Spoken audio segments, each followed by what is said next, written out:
She was 7 years old when her father drove her into the forest. Not for a hike, not for a family trip, to leave her there, tied to a tree, in freezing temperatures, alone in the darkness. Emily Carter wasn't lost. She was abandoned, deliberately, by the one person who was supposed to protect her. And as the temperature dropped and the snow began to fall, as her small body started shutting down from hypothermia, as frostbite crept into her fingers and toes, Emily did something that still haunts the officers who found her. She apologized, over and over, whispering into the darkness, "I'm sorry. I'm sorry I was bad." A 7-year-old child, dying in the cold, convinced she deserved it. Search teams were looking in all the wrong places. Her father had reported her missing. The perfect cover for attempted murder disguised as punishment. Hours passed. Her core temperature dropped dangerously low. Medical experts would later say she was less than an hour from death. But then, something extraordinary happened. A search dog named Ranger did something he'd never done before. He broke formation, ignored his training, and led his handler into the deepest, darkest part of the forest, a place no one was searching. What he found there would break hearts across the nation. But here's what the headlines never told you. Finding Emily wasn't the end of the story. It was just the beginning. Because how do you teach a child that she's worth saving when she's been taught her entire life that she deserves to suffer? How do you heal a 7-year-old who apologizes for laughing, who hoards food under her mattress, who wakes up screaming in the night, convinced she's still tied to that tree? And when winter comes back, when the snow falls again, how does that child face the season that tried to kill her? This is the story of Emily Carter Thompson, the girl who survived winter, the dog who refused to give up on her, and the family who proved that rescue doesn't end when the ambulance drives away. It's about the chains you can't see, the healing that happens in tiny moments, and the extraordinary courage it takes to trust again when trust has been shattered. What happened in that forest was evil. But what happened after? That's where the real story begins. Stay with us. Because this story will change how you understand survival, healing, and what it really means to save a life. Stay with us because this story will leave you speechless. Before we start, make sure to hit like, share, and subscribe. And really, I'm curious, where are you watching from? Drop your country name in the comments. I love seeing how far our stories travel. Some children learn to speak their first words with pride. Emily Carter learned to apologize before she understood why. At 7 years old, Emily had already mastered the art of disappearing inside herself. Not physically, though her small frame seemed to shrink further with each passing day, but emotionally, mentally, spiritually. She had learned that silence was safer than speech, that stillness invited less anger than movement, and that apologies could sometimes, just sometimes, delay the inevitable. The northern Colorado forest stretched endlessly in every direction, a cathedral of pine and spruce blanketed in fresh snow.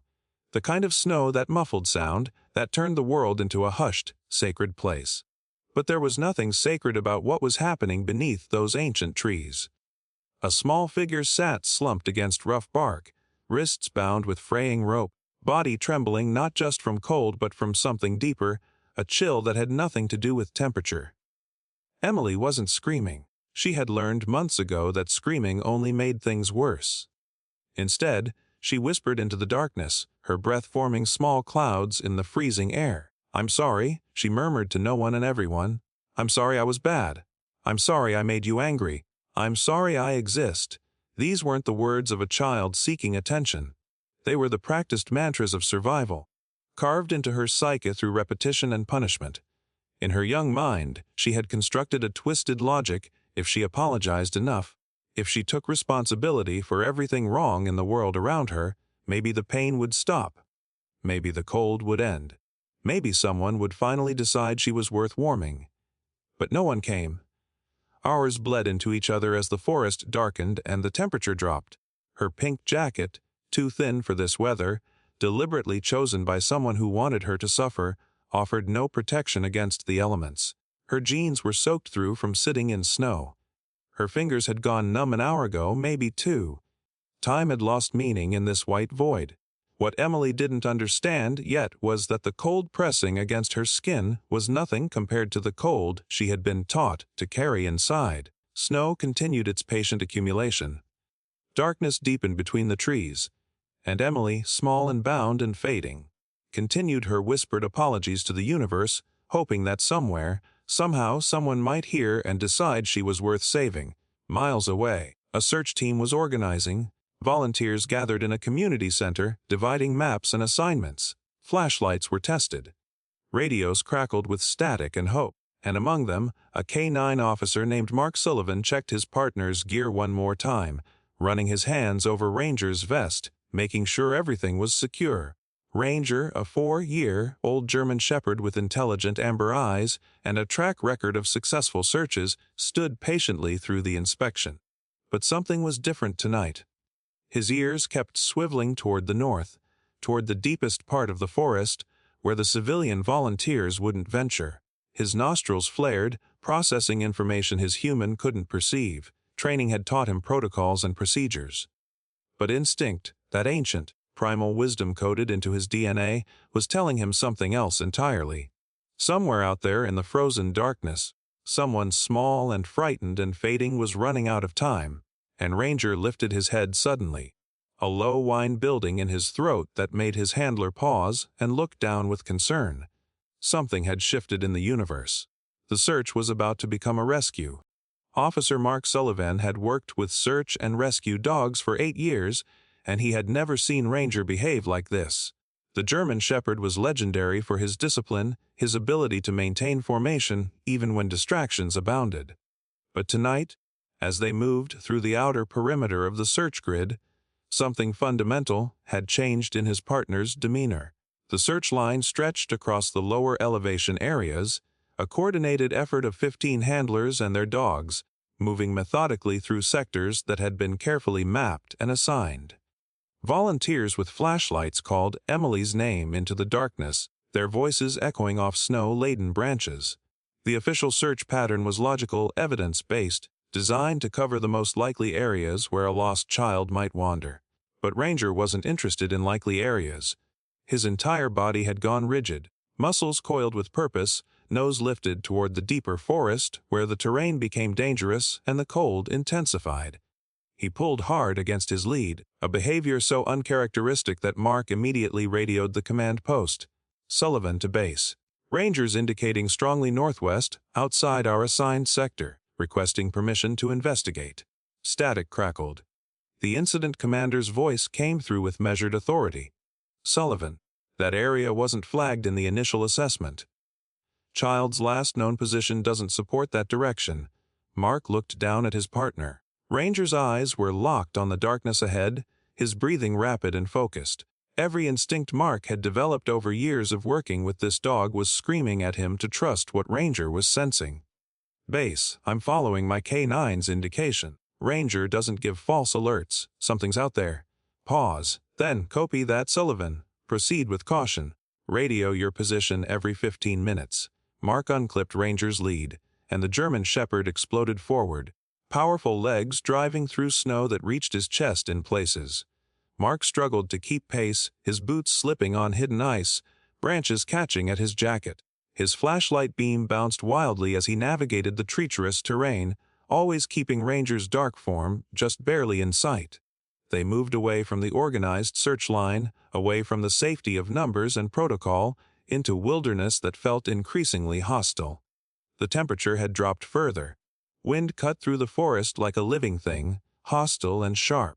Mark's radio crackled with periodic check-ins from other teams, their voices growing fainter as he pushed deeper into territory that wasn't on anyone's map. Ranger moved with absolute certainty, no hesitation. 20 minutes into the pursuit, Ranger suddenly slowed. His entire posture changed from driven determination to careful approach.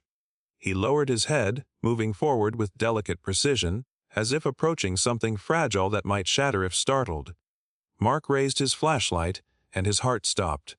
There, slumped against an ancient pine tree, partially covered by accumulated snow, was the smallest, most heartbreaking sight he had encountered in his entire career.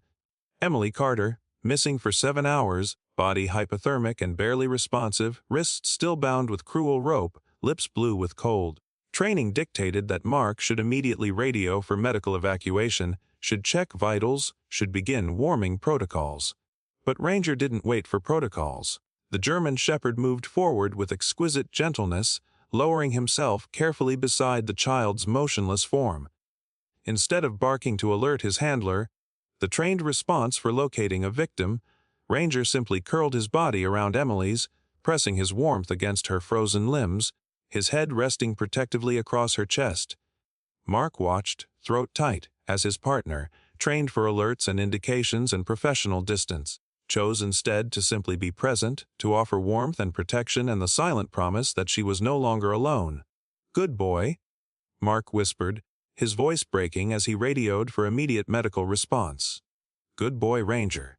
In the distance, helicopter rotors began to thump against the night sky, emergency lights cutting through the darkness.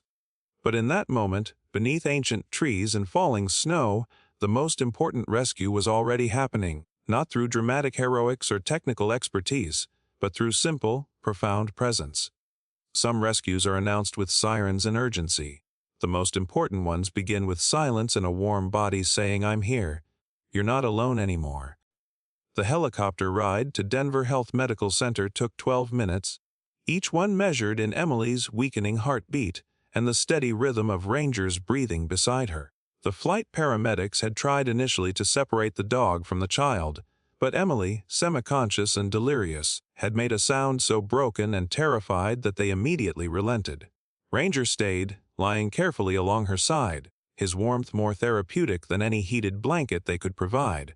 Mark rode in the helicopter too, one hand on Ranger's vest, the other holding the radio as he provided continuous updates to the trauma team waiting at the hospital. His voice remained steady and professional, even as his mind replayed the image of Emily bound and frozen, even as he calculated how close they had come to finding nothing but a small, snow-covered grave. The emergency department at Denver Health had seen every kind of trauma, gunshots and car accidents, overdoses and assaults, the full spectrum of human fragility. But there was something about a child wheeled through those doors, hypothermic and abused, that silenced even the most seasoned professionals. The team moved with urgent precision, transferring Emily from the flight stretcher to the trauma bay bed, calling out vitals and observations in the shorthand language of emergency medicine. Core temperature 80, 9.2 degrees. Severe hypothermia. Heart rate 42 and irregular. Blood pressure barely palpable. Peripheral cyanosis in all extremities. Multiple abrasions and ligature marks on both wrists. Possible frostbite to fingers and toes. Dr. Sarah Chen, the attending emergency physician, moved through the choreographed chaos with calm authority. She had trained for scenarios exactly like this, had run simulations and studied protocols for rewarming hypothermic patients. But knowing the medicine and facing the reality, a 7-year-old girl who should have been safe at home, who instead had been left to die in the forest, were entirely different experiences. Get me warmed IV fluids, heated oxygen, and warm water immersion supplies. And someone get me social services and law enforcement. This child has rope burns and signs of intentional exposure. Her voice carried the controlled anger of someone who had chosen medicine specifically to stand between children and the cruelty of adults who should have protected them. Nurses moved with practiced efficiency, cutting away Emily's frozen clothing, carefully removing the rope that had left angry red welts around her small wrists. Each layer revealed more evidence of neglect, a body too thin, bruises in various stages of healing. The physical map of suffering that had preceded this particular night of horror. Ranger, despite the chaos and the unfamiliar hospital environment, remained calm and focused. He had been moved to the corner of the trauma bay, still within Emily's line of sight, and he sat perfectly still, amber eyes tracking every movement around his small person. Hospital security had initially questioned allowing a dog in the treatment area, but Dr. Chen had made a command decision. That dog saved her life and kept her alive until we could get to her. He stays unless he interferes with treatment. Ranger understood, on some fundamental level, that his job wasn't finished. Finding her had been important. But staying, providing that anchor of safety and warmth and presence, that was equally critical. As the medical team worked to slowly raise Emily's core temperature, too fast could cause cardiac arrest, so the warming had to be methodical and monitored, she began to emerge from the fog of hypothermia. Her eyes fluttered open, unfocused and frightened, trying to make sense of bright lights and strange faces in the absence of cold. A nurse leaned close, voice gentle. "Hey there, sweetheart. You're safe now. You're in the hospital. We're taking care of you." Emily's lips moved, cracked and painful. The team leaned closer to hear her first words, expecting perhaps a cry for her parents, a question about where she was, some normal response from a rescued child. Instead, in a voice barely above a whisper, she said, "Daddy said bad girls deserve the cold." The trauma bay went silent. Not the focused silence of medical concentration, but the shocked, heartbroken silence of adults confronting evil they couldn't immediately fix with medicine or procedures. "Doctor." Chen's hands stilled for just a moment before she continued her assessment, but her jaw tightened with recognition of what those words meant. This wasn't just a lost child recovered. This was deliberate cruelty.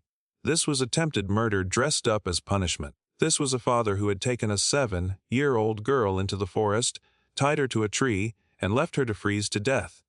The truth, as it often did, arrived not with dramatic revelation but with the simple, devastating honesty of a child who didn't yet understand that what had been done to her was monstrous. "Doctor." Chen looked up at the social worker who had just entered the room, their eyes meeting in shared, furious understanding.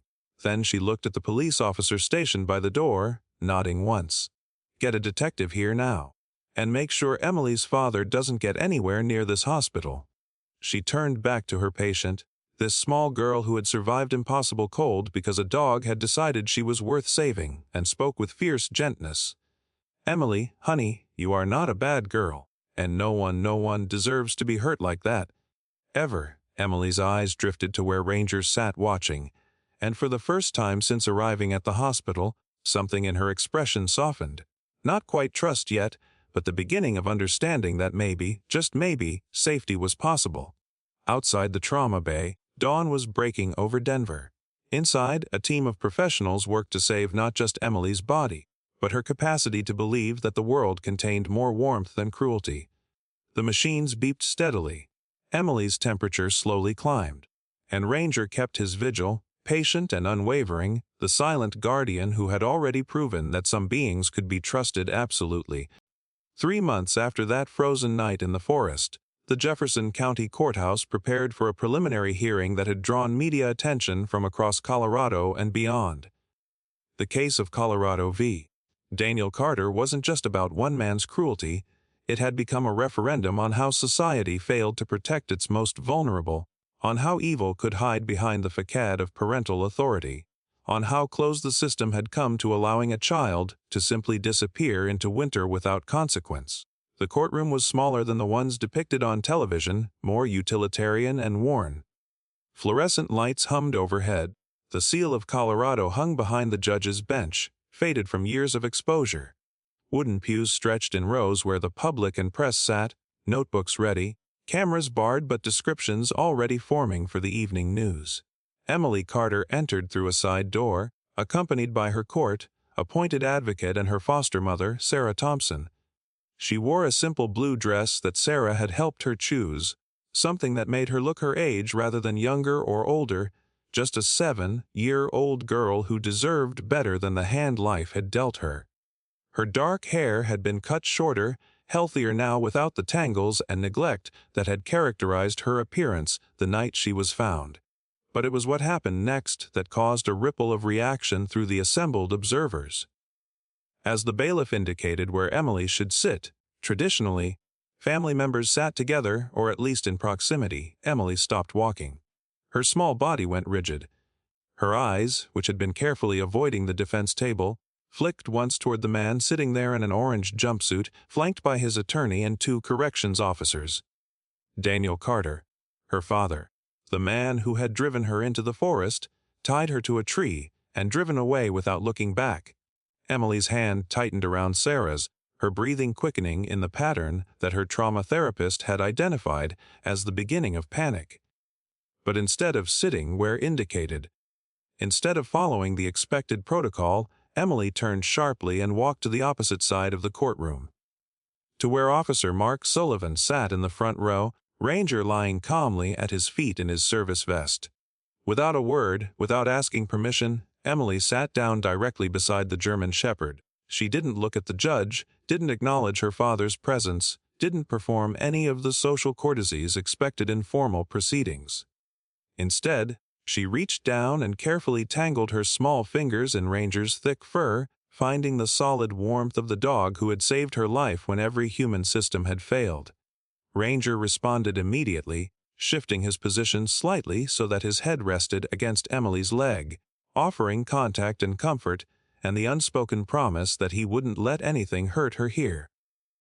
His amber eyes scanned the room with professional assessment, but his body language communicated clearly, this child is under my protection. Judge Patricia Morrison, a 30-year veteran of the family court system who had thought she'd seen every variation of human tragedy, paused.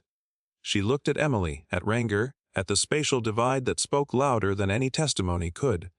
Then she looked at the court advocate. Ms. Chen, is the child comfortable with that seating arrangement? The advocate, who had been working with Emily since the first interview at the hospital, nodded. Your Honor, Emily has specifically requested to sit with Ranger during these proceedings. Given the trauma she's experienced and the source of that trauma, I believe it's therapeutically appropriate to allow her to position herself where she feels safest. Judge Morrison's gaze shifted to Daniel Carter, whose expression had gone carefully blank. His attorney leaned close, whispering urgently, likely advising him not to react, not to show emotion that could be interpreted as guilt or manipulation. But the damage was already visible, a father so feared by his daughter that she would rather sit with a dog than anywhere in his proximity. Request granted, Judge Morrison said firmly. The child may sit where she feels most secure. This hearing will proceed with that arrangement. Media representatives in the back row furiously scribbled notes, already composing headlines. Child chooses rescue dog over father in court, or 7-year-old's seating choice speaks volumes in abuse case. The story was writing itself in real time, each detail more damning than the last. As the prosecutor rose to present the state's case, outlining charges of attempted murder, child abuse, kidnapping, and reckless endangerment, Emily remained motionless beside Ranger. She didn't watch the proceedings, didn't respond to her father's name being spoken repeatedly. Instead, she focused on the simple, meditative action of running her fingers through Ranger's fur, feeling his steady breathing, anchoring herself to the one presence in that courtroom that had proven absolutely trustworthy. Sarah Thompson, sitting protectively behind Emily, wiped tears from her eyes as she watched this small act of defiance and self-preservation. Emily was choosing safety over social expectation, protection over biological connection. She was, in the most fundamental way possible, declaring that DNA didn't equal family, that the bonds that mattered were forged in crisis and proven through action. Ranger, for his part, seemed to understand the solemnity of his role. This wasn't a training exercise or a routine shift.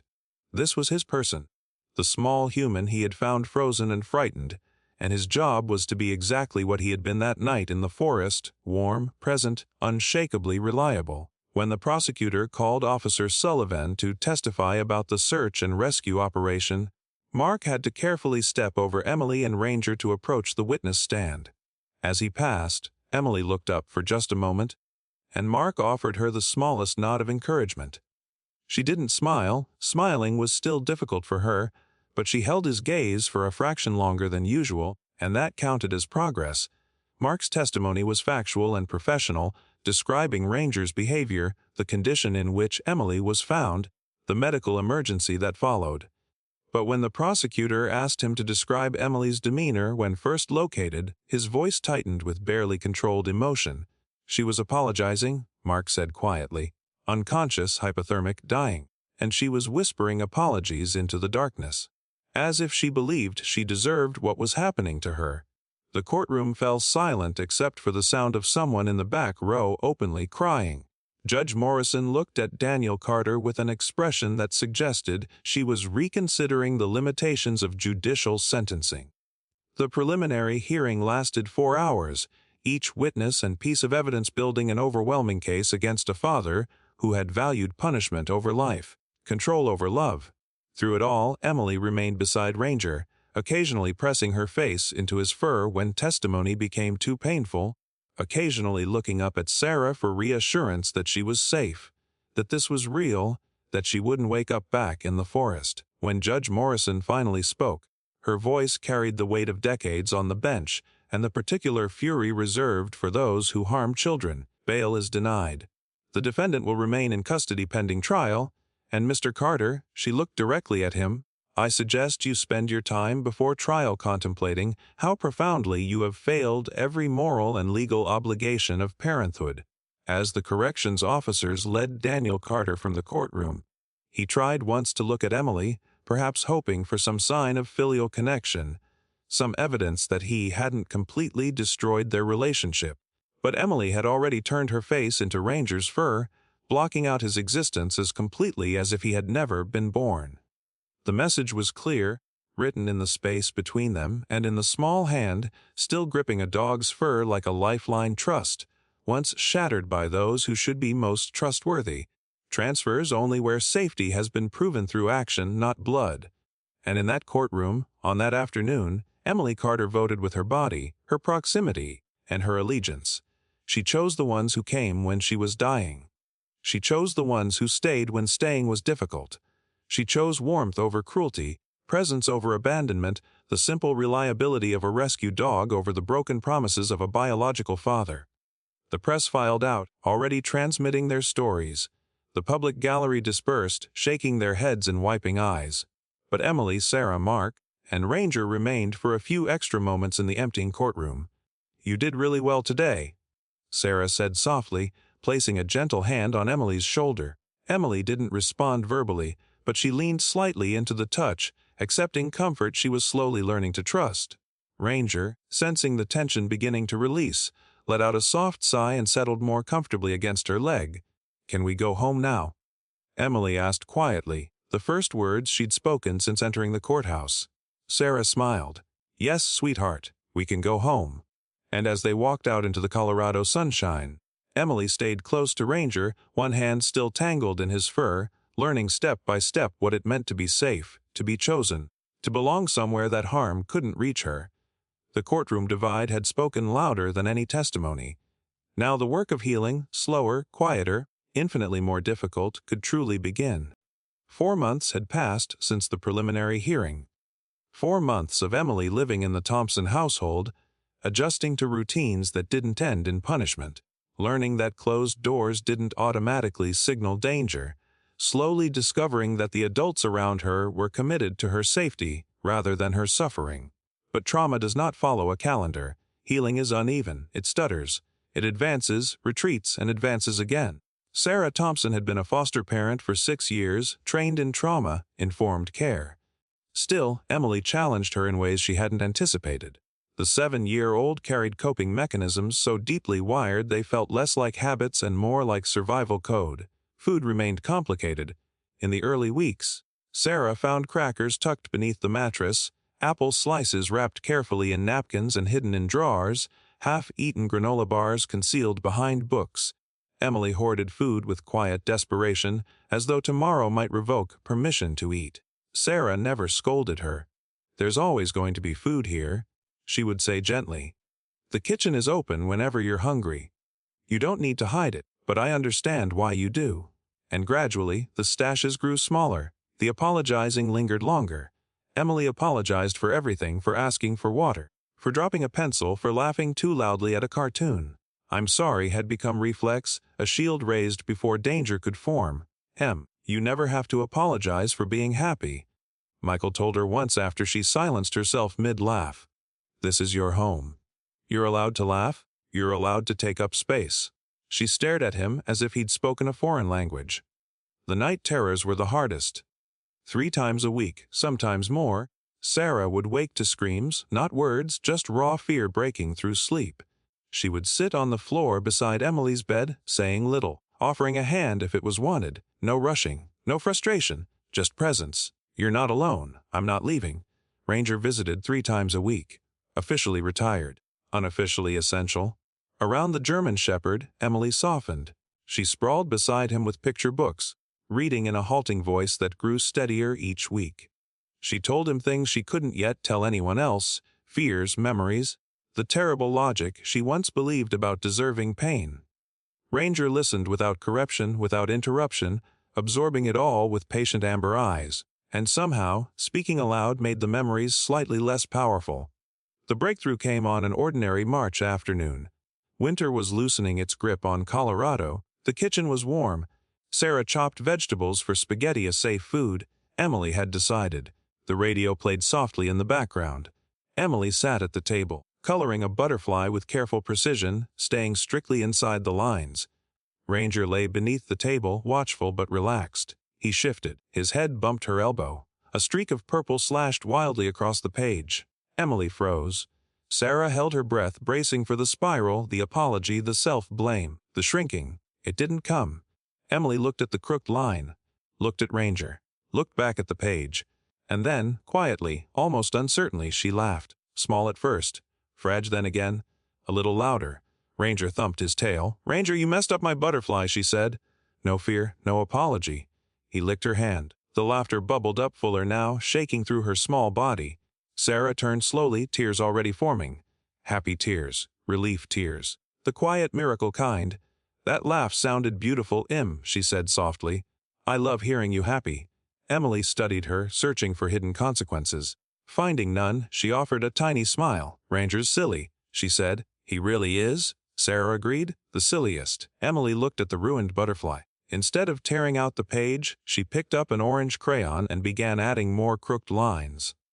"Now it's an adventure butterfly," she announced solemnly. That night, Sarah called the trauma counselor. "Lauder," the counselor said, "is the sound of the nervous system beginning to believe it's safe? Document this. There will be hard days again." But today her brain chemistry changed. Today she began to thaw, upstairs. Emily slept through the night without nightmares for the first time.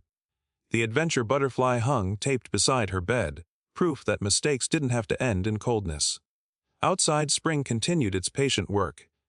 Inside, something equally persistent was happening. A child was learning that winter does not last forever, and that sometimes joy survives. Dr. Lisa Morrison had been a child trauma therapist for 15 years, known for staying with cases that made others quietly step away. She had worked with children who had endured severe harm and had built a reputation for reaching those who believed adults could not be trusted under any circumstances.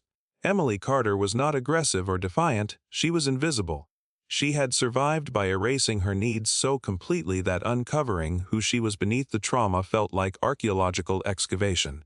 Their sessions took place in a softly lit office at the Children's Recovery Center in Denver, designed to feel like a living room rather than a clinic, with pillows on the carpet, shelves of art supplies, and a window overlooking a garden where birds gathered. Emily's early sessions were mostly silence. She sat in the farthest corner and answered questions minimally. "How are you feeling today?" "Emily!" "Fine. What did you do this week?" "Nothing. Is there anything you'd like to talk about?" "No." Dr. Morrison didn't push. She understood that trust was earned slowly through safety and consistency, so she sat calmly in the quiet, occasionally commenting on the birds outside, creating a space where nothing bad happened and Emily's presence alone was enough. The breakthrough came when Ranger began attending sessions. Animal-assisted therapy was not Dr. Morrison's usual approach, but Emily was not a typical case. The first time Ranger entered the room, Emily's posture softened. Her shoulders lowered, her breathing deepened, and when the dog lay beside her without expectation, something inside her finally gave way. She cried, not silent tears, but deep, shaking sobs that released months of fear and confusion. Dr. Morrison sat nearby without interrupting, allowing the moment to unfold. When the tears slowed, Emily asked hoarsely, "Why did he leave me there?" Dr. Morrison answered carefully, "Nothing you did deserves what happened. Adults are responsible for their choices." Emily insisted, "But I was bad. I didn't clean my room right." I talked back. Gently, Dr. Morrison asked, "If your friend didn't clean her room, what should happen?" "Maybe no dessert." "Right. A small consequence." "But if someone hurt your friend and left her in danger, would that be her fault?" "No," Emily said immediately. "Then why would it be yours?" Confusion crossed Emily's face as two beliefs collided. This was the work of trauma therapy, not erasing memory, but rebuilding truth. Over the following weeks, Dr. Morrison introduced revolutionary ideas: Adults should protect children, mistakes are normal, feelings are allowed, no is a complete sentence. They used art therapy, play therapy, breathing exercises, and safety plans. Most powerful was chain identification. Can you move your arms freely? Dr. Morrison asked. Was, no ropes? No. But sometimes it still feels like you can't move freely. Emily nodded. Those are invisible chains. Your brain created them when you weren't safe. Together they named them the belief she had to earn food, that her preferences didn't matter, that mistakes meant punishment, that emotions caused rejection, that she was fundamentally bad. Each session they practiced breaking one. I deserve to eat when I'm hungry. I'm allowed to say no. I don't have to apologize for existing. At first she whispered. Gradually, her voice steadied as life in the Thompson household reinforced the truth. Sarah and Michael attended therapy too, learning about earned secure attachment and understanding that Emily's hypervigilance had once kept her alive. Healing, they were told, was not linear. Winter might trigger setbacks. Small victories mattered. 6 months into placement, Emily hesitantly asked, "Can I have cookies after dinner?" It was a milestone, a preference expressed, a risk taken. "Of course," Sarah replied warmly. "Thank you for telling me what you wanted." Emily searched for hidden anger and found none. "Ranger likes cookies too," she added softly. "Ranger likes everything," Sarah laughed. That night, chocolate on her fingers and Ranger's head resting on her knee. Emily looked like a typical 7-year-old. Dr. Morrison documented increased agency, reduced hypervigilance, strengthening attachment. But clinical notes could not capture the deeper truth. Emily was learning she was free. Slowly, with Ranger's steady presence, the Thompsons' commitment, and skilled guidance, she was learning she was worthy of love, not because she earned it, not because she was perfect, but simply because she existed. The season returned before she was ready, though perhaps healing required facing what had once tried to break you. October arrived in Colorado with its sudden temperature drop one day, golden leaves and mild afternoons. The next frost on windows and mountain snow advisories. Sarah Thompson watched the forecast carefully. It had been 9 months since that night. 9 months of therapy, of small victories, of Emily sleeping through most nights, no longer hiding food, cautiously interacting with classmates at her trauma-informed school. Progress had been real. But winter was coming, and with it memory. Dr. Morrison had warned them about anniversary reactions. The body keeps the score, she'd explained. When cold and snow return, her nervous system may react as if the danger is happening again. The first snowfall came on a gray November morning. Emily woke to a world transformed into white silence. She didn't scream. She froze, literally rigid beside her window, breathing shallowly, eyes wide and distant. When Sarah entered, she immediately recognized dissociation. Sweetheart." No response. Emily's hands trembled, lips pale despite the warm room. Sarah sat nearby without touching her. "You're home. You're warm. I'm right here. The walls are yellow. Your stuffed elephant is on the bed. Michael's making pancakes. Ranger's coming later." Slowly, Emily returned. Her breathing deepened. She blinked. Then she cried. "I'm sorry I couldn't move. The snow." "You have nothing to apologize for," Sarah said firmly, gathering her close. "Your brain remembered something scary. It was trying to protect you." When Emily whispered, "I hate winter. I don't want to go outside ever again," Sarah understood. Avoidance made sense. But healing required gentle exposure. "What if we go slow?" she suggested. "We can just sit by the window together. You hold my hand. We stop whenever you want." Emily studied her. "Will you stay with me?" "Every second." They sat together, tension humming through Emily's body. Nothing bad happened. The snow fell quietly. The room remained warm. "It's kind of pretty," Emily admitted at last, "when I'm not in it." "And you never have to experience it the way you once did," Sarah replied. "You have power now." In the days that followed, they built tolerance in increments, watching from inside, standing on the porch for 30 seconds, then a minute, always paired with hot chocolate, Ranger's steady presence, and the option to retreat. Dr. Morrison praised the process. "You're teaching her nervous system that winter no longer equals danger." The real test came with a heavy December snowstorm forecast. Sarah found Emily frantically packing a backpack with crackers, water, a flashlight. "Getting ready," Emily said shakily. "For when you leave me." Sarah's heart broke. "Emily Carter Thompson," she said gently but firmly, using the name they were preparing to make permanent. Look at me. We are never leaving you. You are our daughter. Forever. But what if I'm bad? There is nothing you could do that would make us abandon you. Families stay. That night, as snow blanketed the world, Sarah suggested hot chocolate and a movie. They built a blanket fort.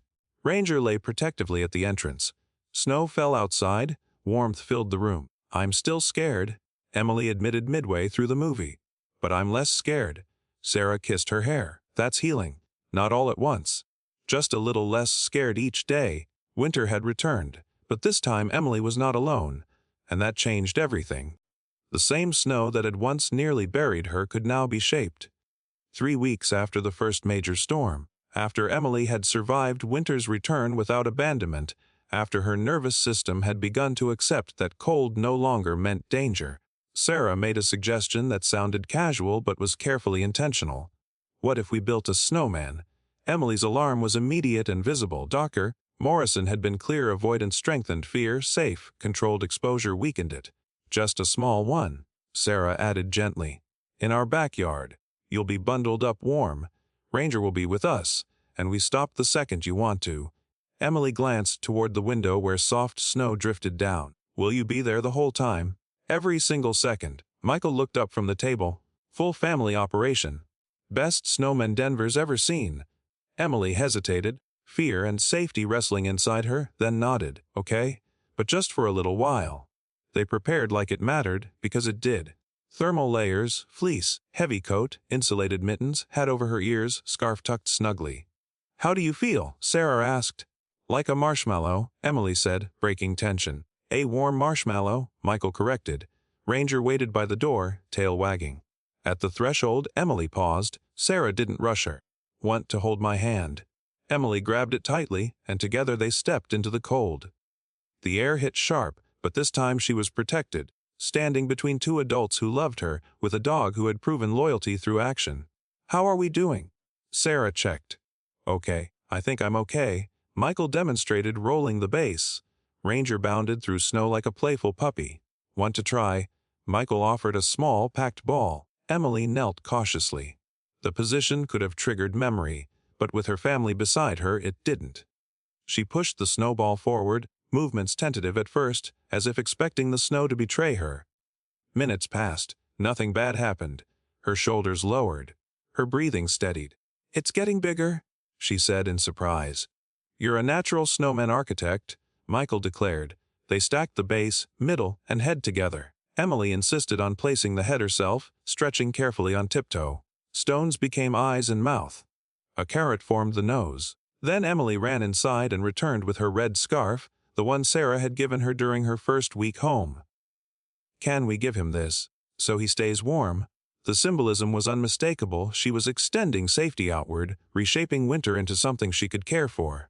That's perfect, Sarah said, helping wrap it gently around the snowman's neck. They stepped back to admire it, slightly lopsided, expression surprised more than jolly, but entirely theirs. What should we name him? Michael asked. Emily thought carefully. Winter, she said. His name is Winter. She was reclaiming the word itself. Ranger circled it solemnly, inspecting, and Emily laughed a full, unguarded laugh. Ranger approves, she announced. They stayed outside longer than expected, even tossing soft snowballs back and forth. When they returned inside, cheeks pink and spirits lifted, Emily ran to the window. He's still there. He'll stay until it warms up, Sarah said. A reminder you did something brave. Emily pressed her mittened hand to the glass. I made a snowman. I was outside in the snow. You were incredibly brave, Sarah confirmed. That night she slept peacefully. No terror, no reliving. Morrison would later call it memory reconsolidation, new experiences gently updating old fear. Winter had returned, but this time Emily shaped it. Winter the snowman stood for 3 weeks, slowly shrinking yet visible from her window, a quiet symbol that survival could become living. And snowball by snowball, day by day Emily was learning how. 15 months after that frozen night in the forest, Emily Carter stood in a different courtroom with an entirely different purpose. The Jefferson County Courthouse looked the same worn wooden pews, same fluorescent lights, same Colorado seal behind the judge's bench. But everything else had changed. Daniel Carter's trial had concluded 8 months earlier. The jury had deliberated for less than 3 hours before returning guilty verdicts on all counts: attempted murder, child abuse, kidnapping, and reckless endangerment. He was currently serving a 25-year sentence in a state facility, and Emily hadn't seen him since that preliminary hearing where she'd chosen to sit with Ranger instead of anywhere in his proximity. She didn't ask about him, didn't mention him. Had constructed her life so thoroughly around the family, she'd found that her biological father existed only as a clinical detail in therapy sessions, a historical fact rather than a present reality. Today's hearing was about making permanent what had been true in Emily's heart for months: the adoption finalization that would legally transform Emily Carter into Emily Carter Thompson, permanently placing her with Sarah and Michael, the couple who had proven through daily, consistent action that family was built through choice and commitment rather than biology and obligation. The courtroom was sparsely populated this time: no media, no crowd of observers, just the necessary legal parties and the people Emily had chosen as her real family. Sarah and Michael sat on either side of her, hands available for holding if she needed them. Behind them, Officer Mark Sullivan sat in his dress uniform, Ranger lying calmly at his feet in his service vest. Also present Dr. Morrison, Emily's trauma therapist, who had submitted extensive documentation supporting the adoption. Emily's second-grade teacher, Miss Rodriguez, who had written a letter describing Emily's remarkable progress in school. And 2 of the social workers who had been involved in Emily's case from the beginning, both dabbing at their eyes before the hearing even started, because they knew how rare happy endings were in their line of work. Judge Patricia Morrison, a different Morrison, no relation to Dr. Morrison, entered the courtroom with warm formality. She was known in family court circles for her kindness toward children and her fierce protection of their best interests. "Good morning, everyone," Judge Morrison said, settling into her chair and reviewing the documents before her. "We're here for the adoption finalization of Emily Grace Carter, with petitioners Sarah and Michael Thompson. This is one of my favorite types of hearings." She looked directly at Emily, her expression softening. "Emily, do you know why we're here today?" Emily nodded, gripping Sarah's hand. "To make them my real family," she said quietly. "They're already your real family in all the ways that matter," Judge Morrison said gently. "Today we're just making it official on paper. The law is catching up with what's already true in your heart. Does that sound right?" "Yes, Mom." Judge Morrison reviewed the social workers' reports, Dr. Morrison's therapeutic assessments, the home study evaluations, and the mountain of documentation that proved what everyone in the courtroom already knew. Emily had found her home, and that home had chosen her with complete commitment. "Ems Thompson, Mr. Thompson." Judge Morrison addressed them formally. "You understand that adoption is permanent, that you're taking on all the legal rights and responsibilities of parenthood, including the joy and the challenges." "Why do, Your Honor," Sarah said, voice thick with emotion. "And we're ready, more than ready. We've been ready since the day she walked into our house," Michael added. "We're just grateful the rest of the world is finally making it official." Judge Morrison smiled. "Emily, I'm going to ask you some questions, okay? There are no wrong answers. I just want to know how you feel." Emily nodded, sitting up straighter. "Do you want Sarah and Michael to be your parents?" "Yes." "Do you feel safe in their home?" "Yes." "Do you understand that this means you'll stay with them permanently? That they'll be your family for the rest of your life?" Emily's voice was stronger now. "Yes, I want to stay with them forever. Is there anything you'd like to say to the court? Anything at all?" Emily was quiet for a moment, considering. Then she looked up at Sarah, at Michael, at the 2 people who had taken a traumatized, terrified child and loved her into healing. When she spoke, her voice was clear and certain. "This time, someone came back for me." The courtroom went silent except for the sound of people trying not to cry openly. Sarah pressed a hand to her mouth, tears spilling over. Michael wrapped an arm around her shoulders, his own eyes bright with emotion. "Can you explain what you mean, sweetheart?" Judge Morrison asked gently. Emily took a breath, gathering her thoughts. "When I was in the forest, when I was cold and scared, I thought nobody was coming. I thought I was alone forever. But Ranger came, and Officer Sullivan came, And Sarah and Michael, her voice wavered slightly, they didn't just come once. They come every day. They came when I was scared. They came when I had nightmares. They came when I didn't believe anyone would stay. They kept coming back. Sarah was openly crying now, not even trying to hide it. Michael squeezed Emily's shoulder gently. Emily continued, gaining confidence. Before I had a dad who left me. But now I have parents who stay, and that's different. That's better. That's what I want. Judge Morrison nodded slowly, clearly moved. Thank you for sharing that, Emily. That was very brave. She picked up her gavel, and the courtroom seemed to hold its collective breath. Having reviewed all the documentation, having heard from the relevant parties, and having listened to Emily's own words, I'm satisfied that this adoption is absolutely in the child's best interest. It is the order of this court that the adoption of Emily Grace Carter by Sarah Ann Thompson and Michael James Thompson is hereby approved and finalized. The gavel came down with a decisive knock. Congratulations to the Thompson family. Emily, you now have a forever family who chose you, and who you chose right back. That's pretty special. The courtroom erupted in applause and happy tears. Sarah pulled Emily into a fierce hug, whispering, "You're ours now, officially and forever. Nothing can change that." Michael joined the hug, creating a small protective circle around Emily. "Welcome to the family, Em. Legally and permanently." Ranger, sensing the emotional intensity and recognizing that something important had happened, stood up and walked to Emily, pressing his head against her leg in his signature gesture of comfort and support. Emily reached down to scratch his ears, smiling through her own tears. Officer Sullivan approached, shaking hands formally with Sarah and Michael. "Congratulations. You've got a remarkable kid there." "We know," Michael said. "We're the lucky ones." People lined up to offer congratulations, the social workers relieved that a case had ended well for once. Dr.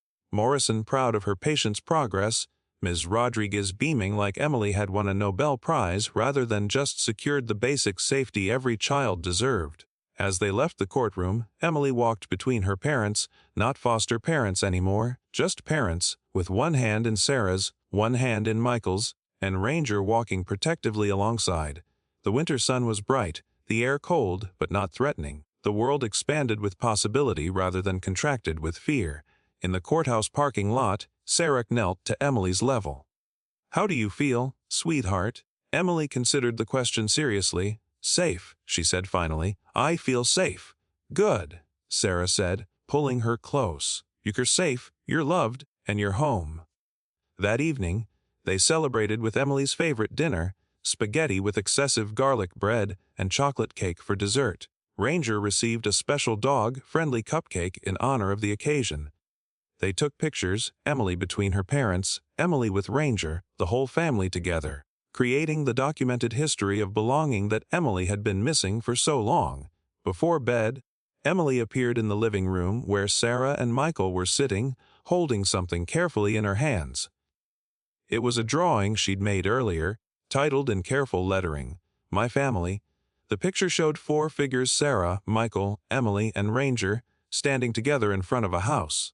The sun was shining, everyone was smiling, and in the corner, almost as an afterthought, Emily had drawn a tiny snowman with a red scarf, Winter, representing the moment she'd learned to transform her trauma into something she could shape and control. "I made this for us," Emily said. "For our family." Sarah accepted it with trembling hands. "It's perfect, Em. We'll frame it and hang it up where we can see it every day." "Will we really stay together forever?" Emily asked, the question emerging with the vulnerability of someone who had learned that promises could be broken, that permanence was a fiction, that people left. "Forever and ever," Michael confirmed. "Nothing can change that now. You're legally ours, and we're legally yours. But more than that, you're heart ours, and we're heart yours. That's even stronger than legal."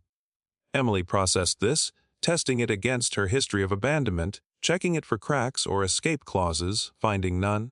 She allowed herself to believe what 9-year-old Emily would have accepted without question, but 7-year-old traumatized Emily had to learn slowly, painfully, through repetition and proof. She was chosen. She was wanted. She was home.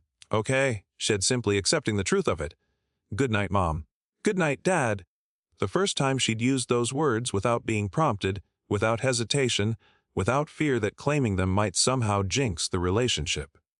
Just simple, natural matter of fact. Mom and Dad. Sarah made a sound somewhere between a laugh and a sob. Michael's eyes went suspiciously bright. Good night, sweetheart, they said in unison. We love you. Love you too.